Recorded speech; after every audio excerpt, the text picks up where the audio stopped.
sendo enviado, a segunda colaborando nas finanças, e vimos que os irmãos atenderam aqui o chamado, a petição do pastor, né, para ajudar a África. Isto é uma segunda forma de fazer missões. A primeira, eu descendo ao campo missionário. A segunda, eu colaborando, porque muitas vezes eu não posso ir. E se eu não posso ir, eu enviando alguém, automaticamente eu posso ajudar. E a terceira forma de fazer missões, orando por aqueles que estão lá fazendo a obra missionária. Percebamos que quando lemos Atos, capítulo de número 13, e no versículo de número 1, a Bíblia diz que a igreja primitiva estava em oração. Por que a igreja primitiva estava em oração? Porque nesta igreja de Antioquia havia profetas e mestres dentro desta igreja. Perceba que o ministério profético e o ministério de mestres estavam dentro desta igreja. Nós lemos havia Níger, Lúcio de Cirene, Manaém de Colasso de Herodes, o tetrarca e também Saulo. Havia componentes maravilhosos dentro desta igreja. Mas quando nós falamos de missões, nós falamos da palavra eclésia, chamados para fora. Percebam que esta igreja é potente, que esta igreja é um instrumento avassalador nas mãos de Deus, mas dentro da igreja. E missões não é dentro, missões é fora. É necessário sairmos para fora para trazer as almas que estão presas ao tráfico, à prostituição, à homossexualidade, por uma opção de escolha, e muitas vezes por um abuso sexual da infância, e muitas vezes essas pessoas estão lá fora, aprisionadas em cadeias e grilhões, esperando os missionários desta última hora para descer aos becos e valados, para descer ao campo missionário, para falar do amor de Jesus, para falar que Jesus ainda cura, para falar que Jesus ainda liberta, para falar que Jesus ainda transforma, porque Jesus é o mesmo ontem, é o mesmo hoje e será eternamente. A Bíblia diz que quando os líderes da igreja de Antioquia percebem que dentro da igreja estão os profetas e estão mestres na palavra, eles entendem que agora existe a necessidade de alguém sair lá para fora, de alguém se preocupar com alguém que está lá fora. Talvez você entrou aqui, talvez seja a sua primeira vez dentro de uma igreja evangélica, talvez a segunda, talvez a terceira vez, e alguém te convidou, e muitos de nós que aqui estamos, alguém saiu de dentro das quatro paredes e foi pregar o evangelho para nós lá fora. Por exemplo, eu fui resgatado do mundo da dança, outros foram resgatados da prostituição, outros das drogas, outro da criminalidade, e por aí vai. Mas alguém saiu de Antioquia, alguém saiu de uma igreja avassaladora para falar do amor de Jesus. E se alguém saiu para falar de Jesus para você, a ordem expressiva de Jesus para você nesta noite é que você também saia das quatro paredes e vá pregar o nome de Jesus. Aqueles que ainda não conhecem, aqueles que ainda não teve um encontro real com Jesus. E o que me chama a atenção é que a igreja de Antioquia está orando, porque para enviar missionários eu preciso, como igreja, orar. A Nagasub canta Negfácia, e talvez no Biergia existem pessoas que até têm o chamado missionário, mas precisam ser preparadas no seio da igreja, pelos profetas e pelos mestres da palavra, para quando eles forem enviados ao campo missionário, eles possam produzir almas, porque Deus nos chamou para produzir almas, para resgatar almas, para sarar almas. Eu ouvi o pastor falando com muita veemência e muita propriedade sobre dois males que têm acometido a nossa geração: ansiedade e depressão.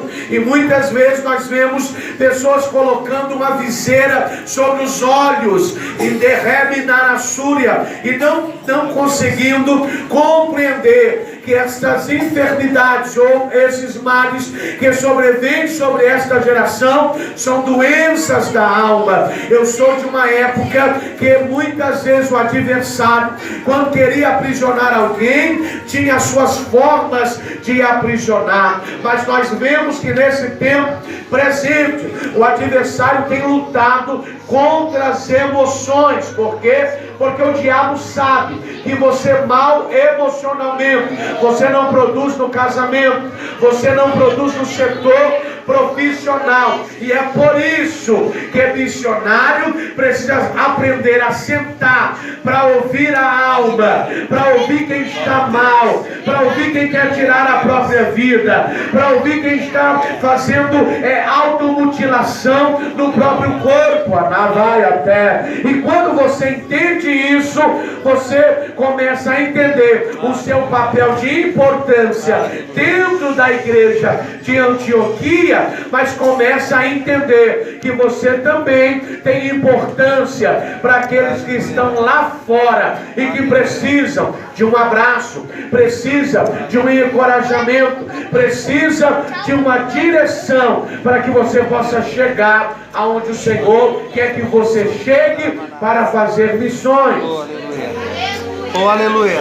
A Bíblia é categórica: e servindo eles ao Senhor e jejuando, o Espírito Santo disse: separai-me a Barnabé e a Saulo. Você conhece o contexto e eu não vou nem me aprofundar nele. Barnabé significa consolação. E Saulo, quando eu amo meu irmão, eu não vou trazer dano à vida dele. E eu não fazendo dano na vida do meu irmão, eu estou fazendo a obra missionária. Aleluia. Percebamos que Paulo está escrevendo aos irmãos de Roma, e ele está dizendo: para fazer a obra missionária, você precisa amar o seu próximo como a ti mesmo. Eu vejo pessoas dizendo: não, eu vou fazer a obra missionária, mas não tem a capacidade de sentar com o morador de rua, não tem a capacidade de sentar para ouvir a prostituta, Rebidaracante o Comanás, não tem a capacidade ou a habilidade para sentar, para ouvir aquele que está se automutilando, não tem capacidade para sentar e ouvir aquele que está maquinando tirar a própria vida, Rebinacante o Comanaia. Quando eu falo de obra missionária, eu falo que o Espírito de Deus precisa estar sobre a minha vida. Segundo, para eu fazer a obra missionária, eu preciso amar o próximo como a mim mesmo. Porque se eu amar o próximo como a mim mesmo, eu vou preocupar se ele está comendo, eu vou preocupar como está a sua vida espiritual, eu vou me preocupar como está o discorrer da sua vida. Olha para esse irmão e diga para ele: para fazer a obra missionária, eu preciso amar. Tratar estas pessoas, eles entram para a porta da casa do Senhor e eles não conseguem ficar. Por que, apóstolo? Aqui também não tem, só na Califórnia. Pessoas que quando alguém entra, vai medindo ele de cima a baixo e vai dizendo: isso aí está aqui na igreja. Você queria que ele estivesse aonde? No bar? Você queria que ele estivesse aonde? Managaçubi Cantanévia. É claro que ele precisa estar aqui. E eu e você não podemos olhar para ele ou para ela como olhar de julgamento, dizendo: errou tanto e agora está na igreja. Quem somos nós para apontar para alguém? Porque o amor de Deus nos alcançou, o amor de Deus nos salvou, o amor de Deus nos limpou, o amor de Deus nos purificou.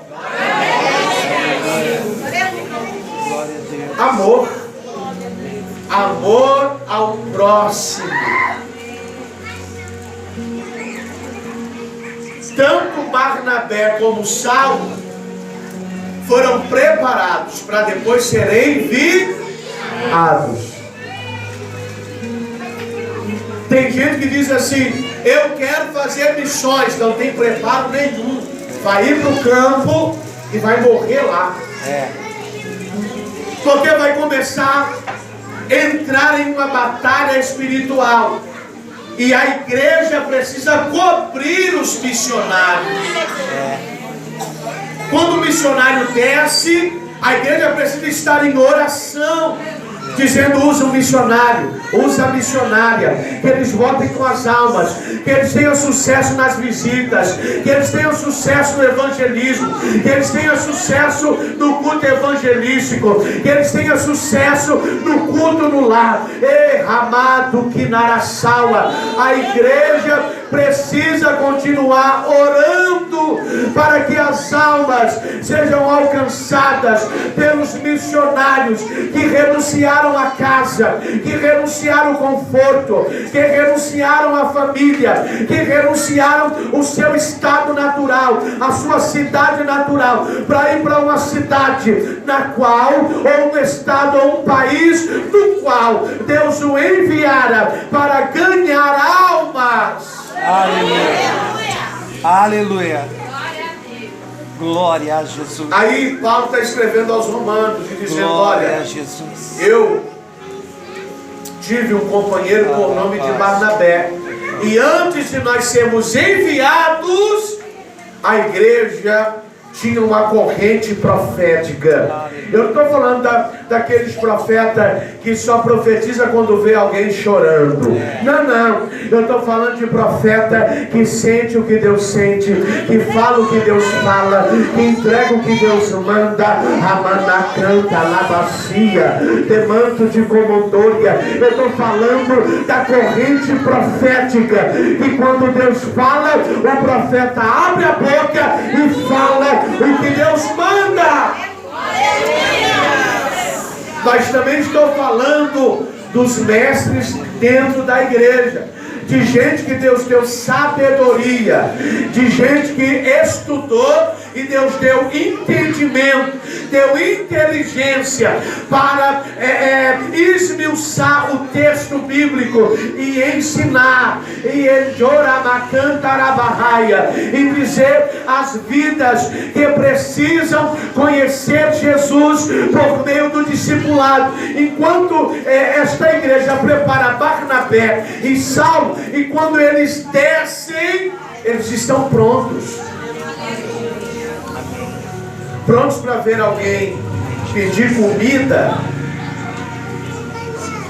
e ele ter solução, porque missionário precisa ser enviado ao campo e ter solução, e não é muitas vezes vindo da igreja, porque existe uma geração de missionários que diz: eu vou fazer a obra missionária, mas qualquer problema fácil de resolver, ele grita para a igreja, ele começa a sobrecarregar o pastor, o missionário, ou missionária. Deus está dizendo: o chamado que eu lhe dei, eu vou lhe dar estratégias, eu vou lhe dar sabedoria, terra, para que no momento, no local em que você esteja, andue e derrama nagastéria, eu lhe dê sabedoria para socorrer aquela alma e trazê-la para a minha casa, para aqueles que estão debaixo da corrente profética e debaixo da linha de ensino possa acolher estas almas.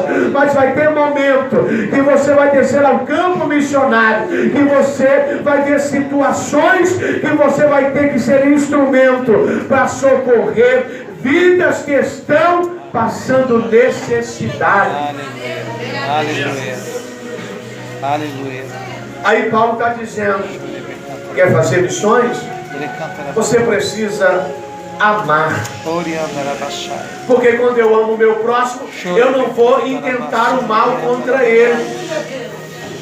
Porque a carta vai discorrer sobre 5 pecados que nós cometemos contra o nosso próximo.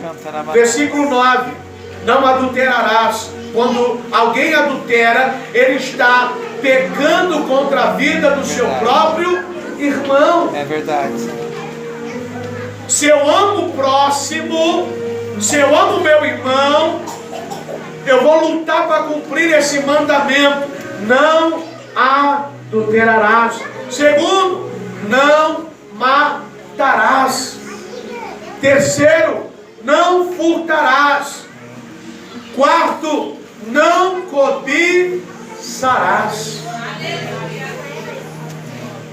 E se há qualquer outro mandamento, tudo nesta palavra se resume: ama o teu próximo como a ti mesmo. Você ouviu o pastor falando aqui?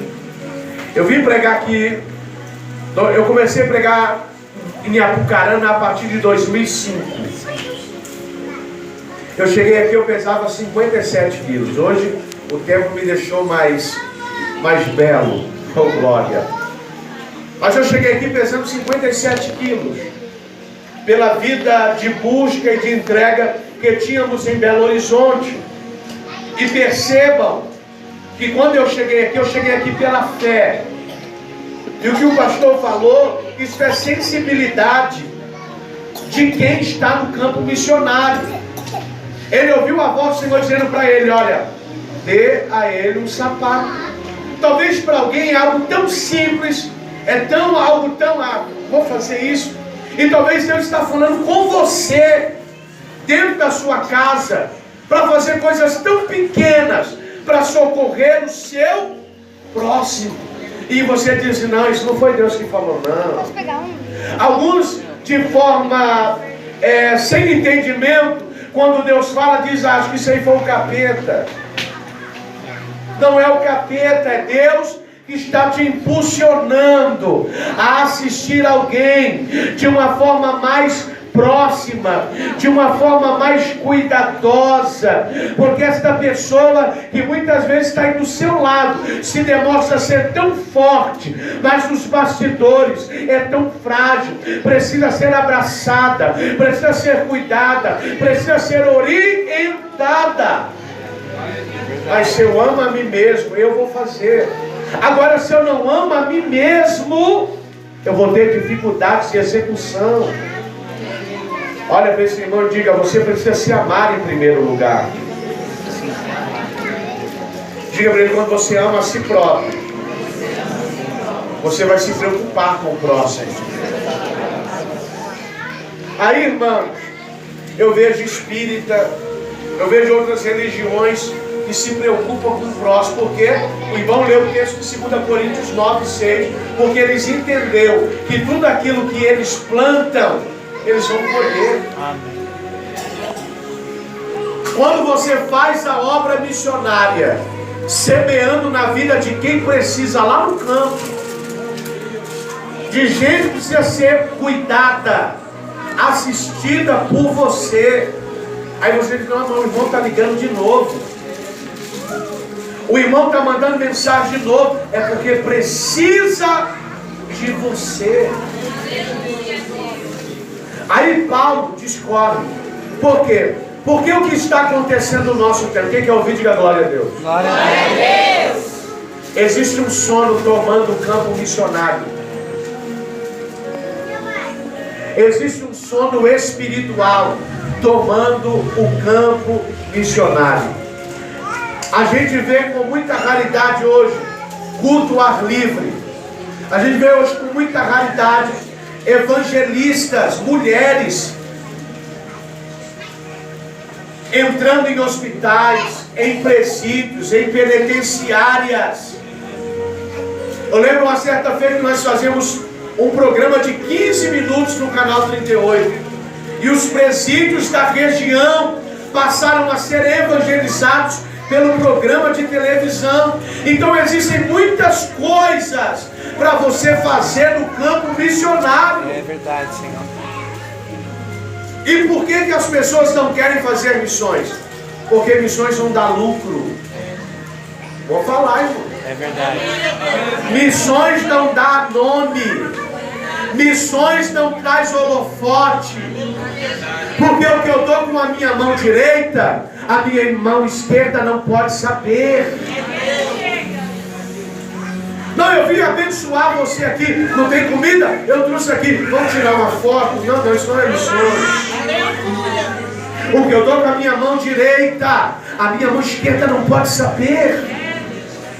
Não, mas eu preciso comprovar o trabalho social. Eu entendo. Existem vertentes que sim, mas existem vertentes que não. Campo missionário. Campo missionário, o tanto de roupa que está lá dentro do seu guarda-roupa, que serve na vida de alguém, eu vou falar, mandar gastéria, está lá 10 anos, 5 anos, e você fala, não, nem usa mais. E talvez aquela pessoa só precisava de uma peça de roupa daquela, para a autoestima dela se levantar e ela não tentar mais tirar a própria vida. Por quê? Porque o diabo vai falar assim, ó, tira a vida. Olha, ninguém te ama. Você é feio, você é feio. Feio é o diabo, irmão. Você é imagem e semelhança de Deus. Glória a Deus. Esse sono precisa cair por terra. Esse sono é espiritual, porque Paulo está escrevendo a carta e no versículo 11 ele diz: eu digo isto a vós outros que conheceis o tempo. O tempo. Existem dois tempos, Cronos e Kairos. Cronos é o meu relógio e o seu.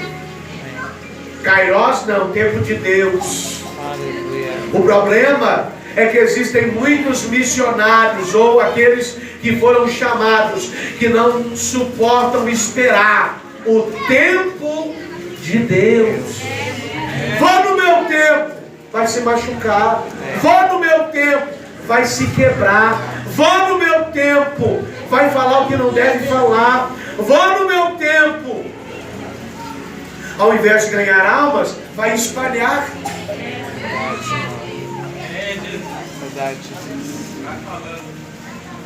Precisa andar-se no tempo de Deus, reme no tempo, entendendo que nós não temos tempo mais a perder. Quanta gente perdendo tempo, quanta gente que poderia fazer mais por missões, mas perdendo tempo. Quando você vem para a igreja, ouve os pregadores, é ministrado, é sarado, é tratado, e quando você é colocado em uma área da igreja, em um departamento da igreja, é Deus dizendo assim: eu tratei você, agora eu quero usar você para tratar o outro. Olha para esse irmão e diga: quando você estiver no campo missionário, nem todas as experiências que você viveu servirá para o problema, para a adversidade que aquela pessoa está vivendo. Diga para ele: existem pessoas que vão querer apenas falar, você só precisa ouvir.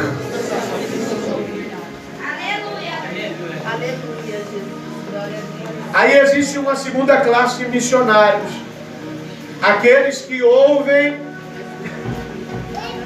e não conseguem guardar segredo da pessoa que falou, o missionário ou missionária.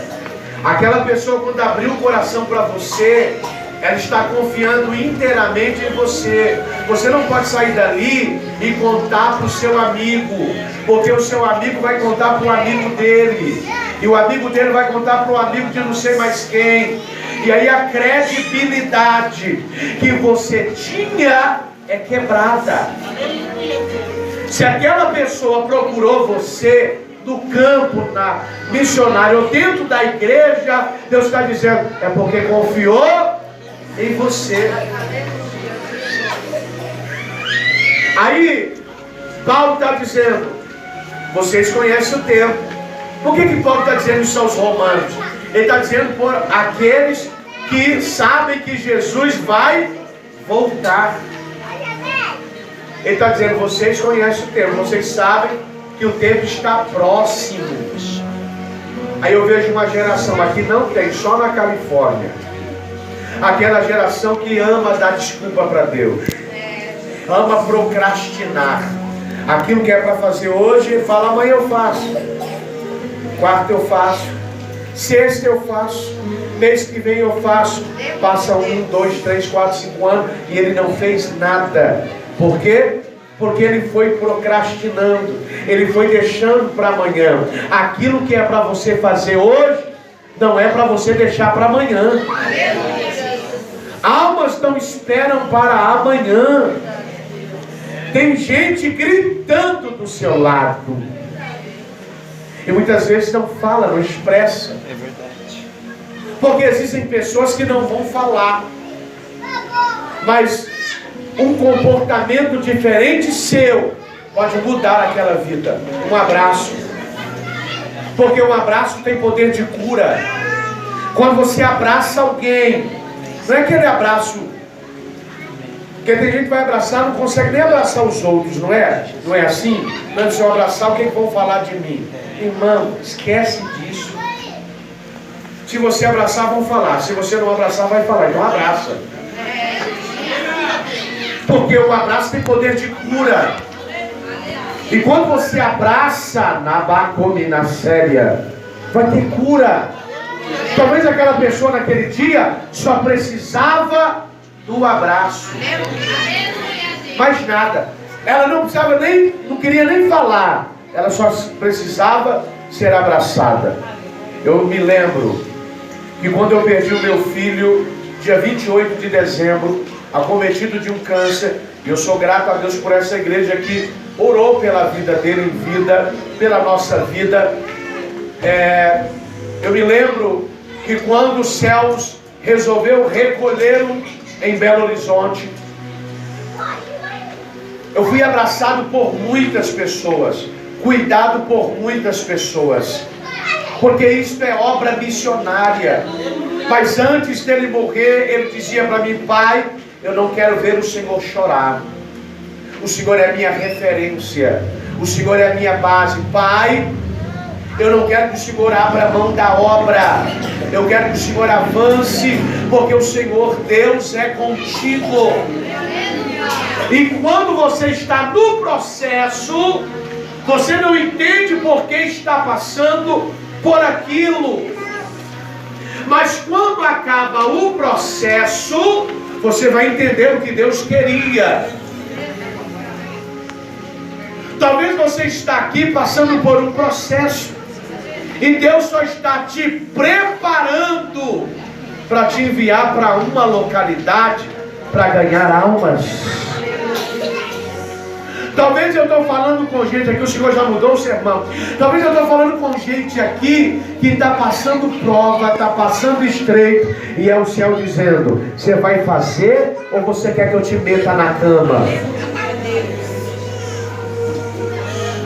Você vai fazer ou você quer que eu te trate na espada? Vou falar. Você vai se envolver com as minhas coisas ou você vai esperar eu trabalhar do meu jeito? Eu estou sentindo o grandão da Galileia. Aleluia. Eu conheço gente que está sendo tratada no leito, porque quando tinha saúde, Deus dizia, faz a obra. Ah, não dá. Ah, escuta essa aqui. Faz a minha obra. Vou fazer não, eu sou jovem. Aí o Senhor voltou a esse jovem de novo. E agora ele já havia casado. Faz a minha obra missionária. Vou fazer não. Casei agora. Vou curtir minha esposa. O Senhor se ausenta. Volta quando ele tem os filhos. E pergunta, vai fazer a minha obra? Vou fazer não, porque agora eu preciso cuidar dos meus filhos. O Senhor Deus, entristecido, se ausenta de novo. E agora esses filhos são criados pelos pais. Casam e têm filhos. E o Senhor volta. Vai fazer a minha obra missionária? Não. Porque agora eu preciso cuidar dos meus netos.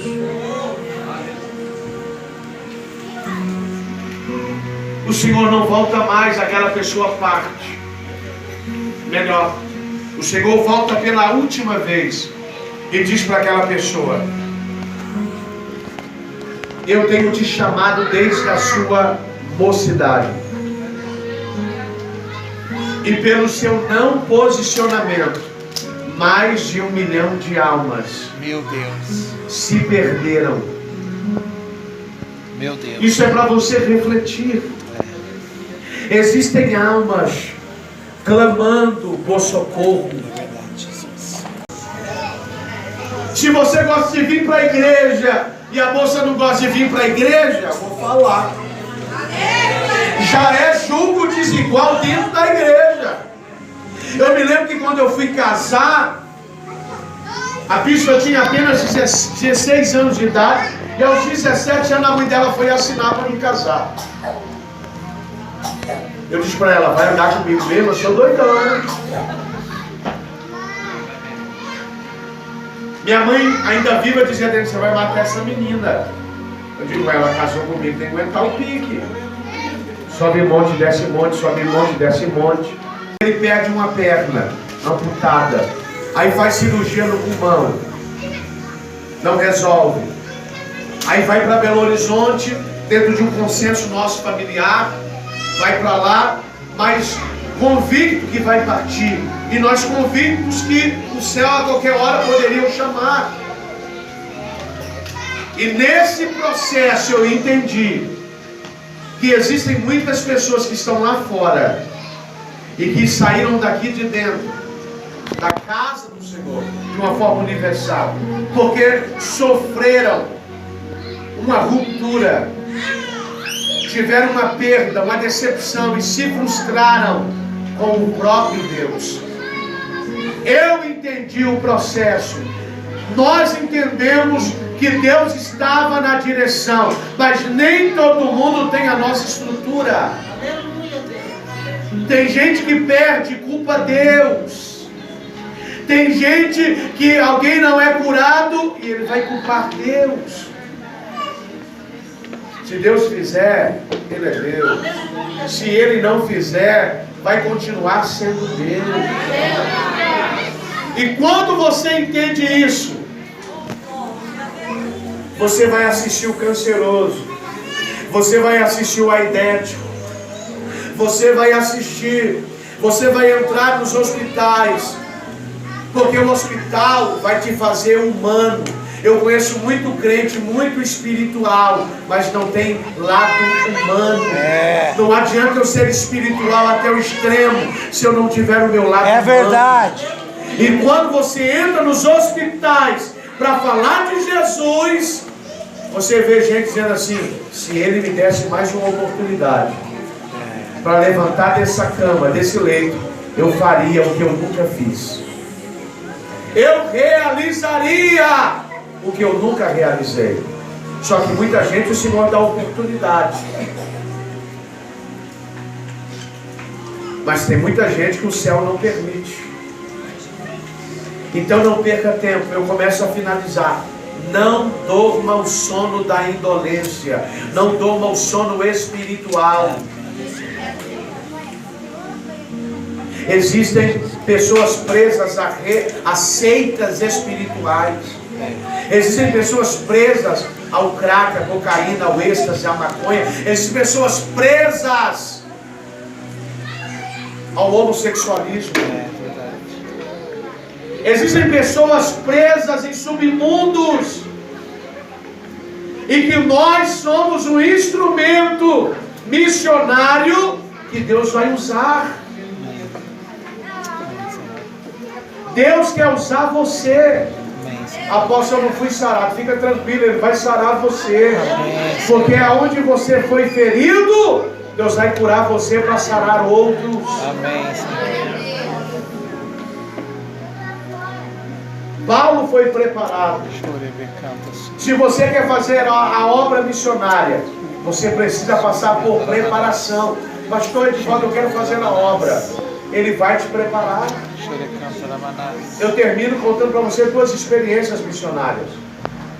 Eu estive no Rio de Janeiro quando meu filho, 1 mês antes de diagnóstico de câncer.